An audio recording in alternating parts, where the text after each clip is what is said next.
Bom dia, pessoal. Então, vamos lá dar continuidade ao nosso conteúdo, ok? Na página 57. Então, na aula anterior, a professora já tinha comentado com vocês o que seria um íon. O íon é quando um átomo ganha ou perde elétrons. Se esse átomo perde elétrons, ele é um íon cátion, representado pelo maisinho aqui em cima, tá vendo?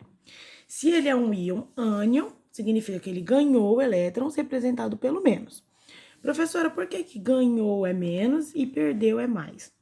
Porque a carga do elétron é negativa.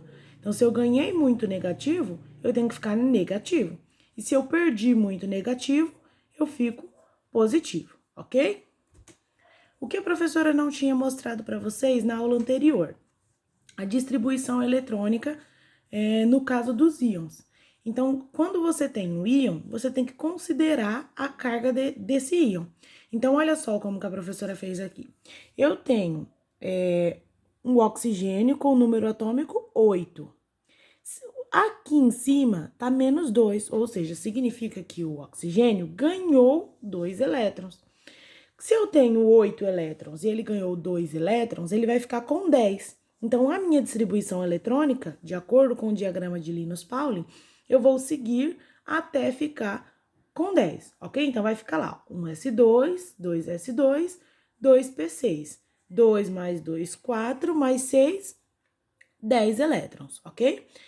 Igual da aula passada, camada de valência, 2s2, 2p6. Então, o oxigênio possui 8 elétrons na sua camada de valência, ok? O segundo exemplo, cálcio. Cálcio agora é mais 2. Então, se ele tinha 20 elétrons e ele perdeu 2, ele ficou com 18. Vamos seguir, 1s2, 2s2, 2p6, 3s2, 3p6. Somando tudo, 18 elétrons. Qual é a camada de valência? 3s2, 3p6. O cálcio mais 2 tem quantos elétrons na sua valência? 8 elétrons, certo?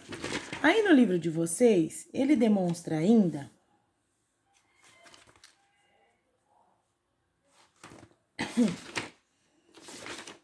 como encontrar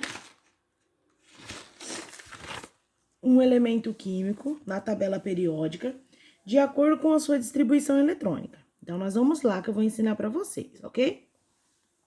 Depois que eu fiz a configuração eletrônica, eu vou olhar qual é a camada mais externa dele, ou seja, qual é a camada de valência. Vamos por causa do oxigênio. A camada de valência do oxigênio é 2ps2, 2p6.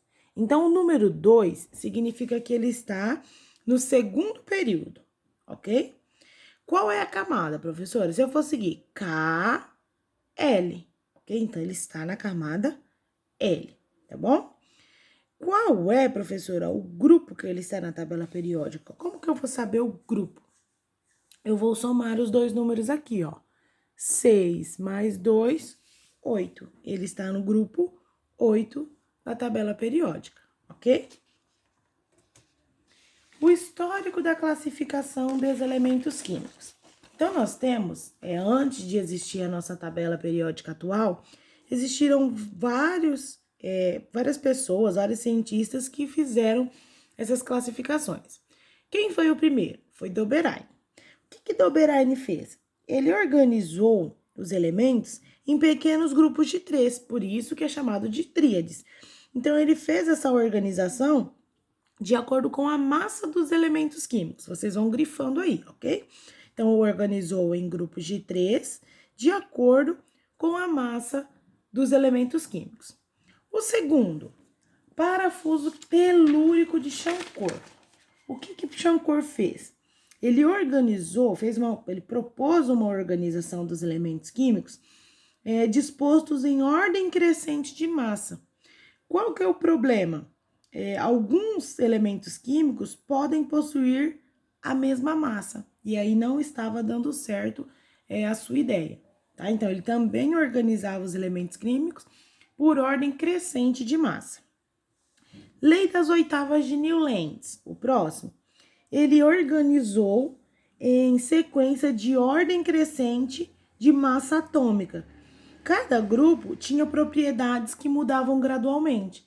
Então, ele fez essa mudança gradual no caso de massa atômica. A tabela de Mendeleev. A tabela de Mendeleev é a mais próxima da tabela atual, tá? Ele fez uma organização periódica desses elementos químicos, mas não foi usando ainda o número atômico. Foi usando, assim como os demais, a massa atômica. A tabela foi muito importante porque ela foi eficiente para demonstrar que os elementos eram periódicos, que alguns tinham características próximas, mas ainda não conseguiu ser utilizada porque tinha muita coisa que não conseguia ser explicada. Para a tabela atual, como que ela está organizada? É por ordem crescente, mas é por ordem crescente de número atômico. Como ela está dividida? Está dividida em 7 linhas, chamadas de períodos, e 18 colunas, chamadas de grupos. A tabela periódica que vocês ganharam do positivo é essa daqui, ó. Aí na página de vocês, 61, ele traz alguns nomes de alguns grupos que vocês devem guardar aí, que é como ele vai indicar.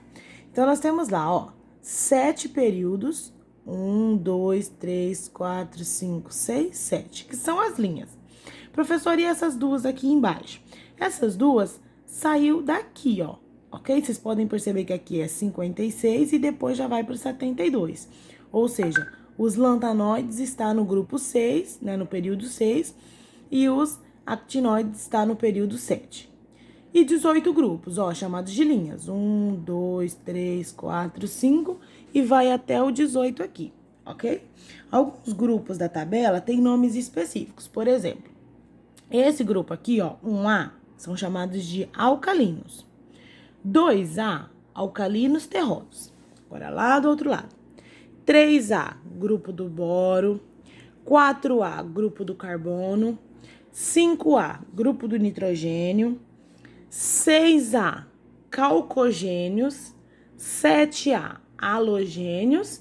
E 8A, gases nobres, ok? As divisões da tabela. Então, lá na página 63, ele traz para vocês. Nós temos a nossa tabela dividida ainda em metais, que correspondem à maioria dos elementos químicos.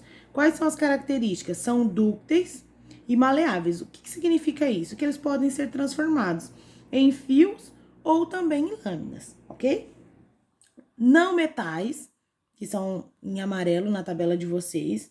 Em geral, formam substâncias simples, não são bons condutores de eletricidade. Os gases nobres, eles recebem esse nome porque eles têm alta estabilidade química, ou seja, não precisa ficar se combinando com outros átomos para ficar estável. E o hidrogênio, ele é um elemento especial, ele não é colocado em nenhum grupo porque ele não tem característica de nenhum dos grupos citados. Ele é deixado na família 1A porque ele tem um elétron na sua camada de valência, ok? Agora é a vez de vocês. Vocês vão realizar as atividades da página 62, 65 e 66. A página 64 era a atividade da aula anterior. Os alunos que ainda não enviaram, enviar no particular para a professora, ok? Vou estar disponível caso vocês tenham alguma dúvida.